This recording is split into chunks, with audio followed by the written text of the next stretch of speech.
Ketemu lagi dengan saya ya, Dokter Made Wijaya. Nah, dokter menggeluti bidang kesehatan dan juga hipnosis atau hipnoterapi. Nah, teman-teman, kali ini dokter akan membahas keluar dari keprofesian dokter ya. Dokter akan berbicara soal kejahatan dengan menggunakan hipnosis. Bisa nggak? Ya bisa saja. Karena ilmu itu bisa digunakan untuk hal-hal yang baik ya, termasuk untuk pengobatan, untuk mendidik anak, tetapi ada juga sih pelaku yang menggunakan ilmu itu untuk melakukan kejahatan. Banyak sekali ya, biasanya yang korban itu pasti orang-orang yang penjaga toko gitu ya. Kemudian orang-orang yang jaga kasir ya, kadang peristiwa di bank juga dokter pernah.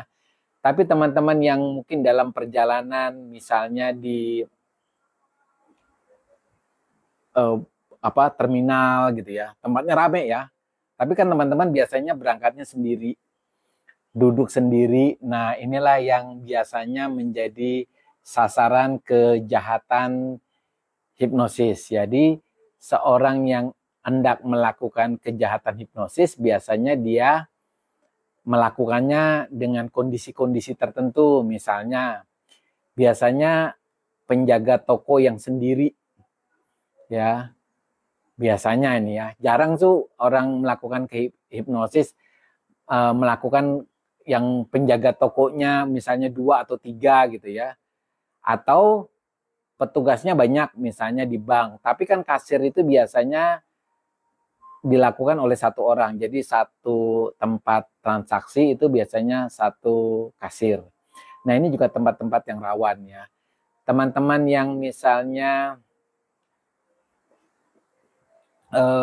di perjalanan. Nah, walaupun tempatnya rame kayak terminal ya, bandar udara gitu kan itu rame ya.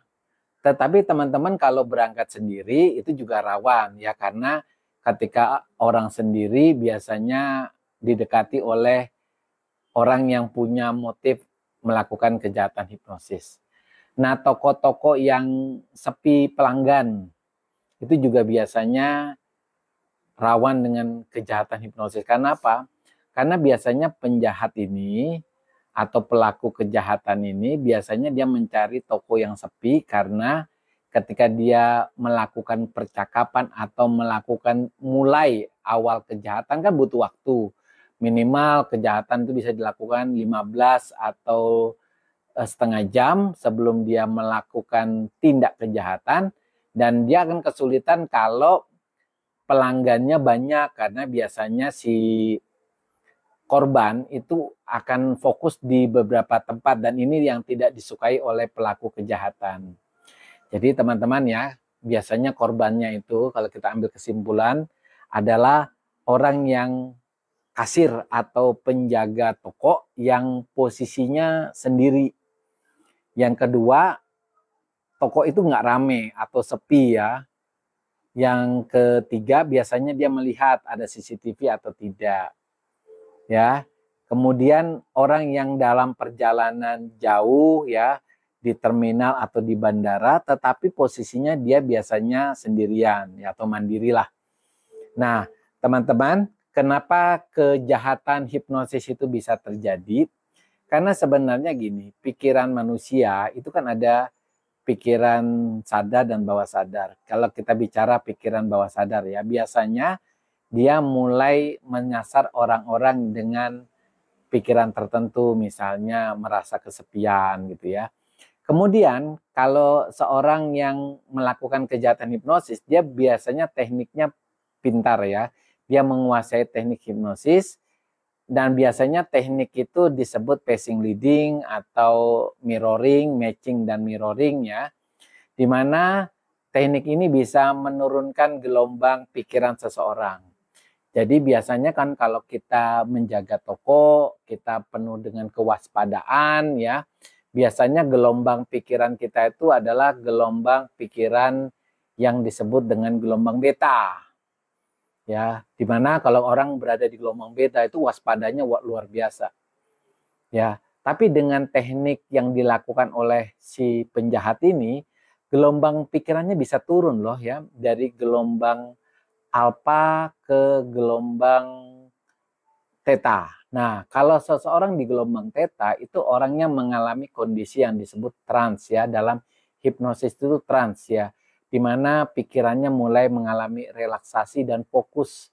Dalam hal ini dia hanya fokus pada seseorang yang diajak bicara. Nah, kebetulan yang dia diajak bicara punya niat jahat ya, makanya kejahatan hipnosis itu bisa terjadi. Nah, teman-teman ya, ketika seseorang penjahat ini mau melakukan kejahatannya, dia harus memastikan apakah orang yang diajak bicara ini atau korban ini sudah mengalami kondisi trans. Biasanya kondisi trans itu dia bisa coba ya. Misalnya dalam keadaan hipnosis itu misalnya dia mengatakan, ini contoh ya. Misalnya, Mbak, saya boleh nggak tukar uang 100.000 2 lembar? Boleh ya, misalnya dia hanya menguji. Ketika dia, nanti saya mengeluarkan uang yang saya keluarkan itu 100.000, nanti Mbak tukar ya uang 50 ribuan 2. Nah, ketika seseorang itu mengeluarkan uang, mungkin uang yang dikeluarkan itu cuma 1.000 ya. Benar ya, 1.000. Tapi orang yang diajak bicara atau korban itu melihatnya itu sebagai uang 100.000. Nah, kemudian si korban memberikan uang 50 ribuan 2, berarti si pelaku ini udah tahu nih si korban sudah mengalami kondisi trans. Sehingga dia bisa melakukan tindakan kejahatan yang lain.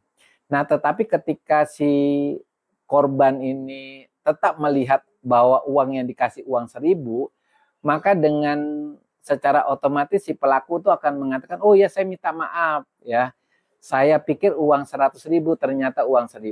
Berarti si pelaku melihat bahwa si korban ini tidak dalam kondisi trans. Yang membuat si pelaku kan aman. Dia biasanya akan mencari korban yang lain. Nah, itulah teman-teman bagaimana kejahatan hipnosis itu bisa terjadi, bahkan terselubung, bahkan berita-berita banyak orang kehilangan uang lewat ATM, kasir-kasir bahkan di bank itu banyak kehilangan uang ya, semacam penipuan, walaupun dilakukan oleh seorang, anggap aja kita anggap ini ya, kelihatan lemah ya, wanita tua gitu ya, kemudian bajunya tidak meyakinkan, tapi dia bisa melakukan kejahatan yang seperti kejahatan hipnosis ini. Nah, jadi teman-teman, bagaimana kita mencegah agar kita terhindar dari kejahatan hipnosis? Pertama, ketika teman-teman misalnya di bandara gitu ya, ketika teman-teman jaga toko atau jaga misalnya kasir bank ya, pertama itu usahakan tidak jaga sendiri atau tidak melakukan perjalanan sendiri. Diusahakan ya, tapi kadang-kadang nggak bisa ya. Oke. Yang kedua itu pasang CCTV. Biasanya seorang penjahat hipnosis itu paling takut dengan CCTV itu. Nah, yang ketiga, ketika kita berbicara dengan orang asing, ya anggap aja lah pelaku kejahatan ini biasanya kita nggak pernah kenal. Jadi orang asing. Nah, ketika dia berbicara dengan kita di luar topik yang kita jual, misalnya menanyakan tentang keluarga kita, sekolah kita, kita harus tetap menaruh curiga bahwa dia akan melakukan kejahatan hipnosis, sehingga kita harus menarik diri dari pembicaraan itu dan kembali ke fokus tentang apa yang dia mau rencanakan. Misalnya dia mau membeli barang, ya kita harus bicara tentang barang itu. Karena kalau orang melakukan kejahatan hipnosis, dia tidak akan melakukan langsung dengan memukul pundak kita ya, atau memegang kepala kita, enggak seperti itu. Kejahatan hipnosis itu mereka memiliki waktu sekitar 15 menit sampai 20 menit untuk membuat gelombang pikiran kita turun dari gelombang beta ke gelombang theta, sehingga supaya kita tidak diberi kesempatan kepada dia bahwa gelombang kita turun dan kita tetap waspada.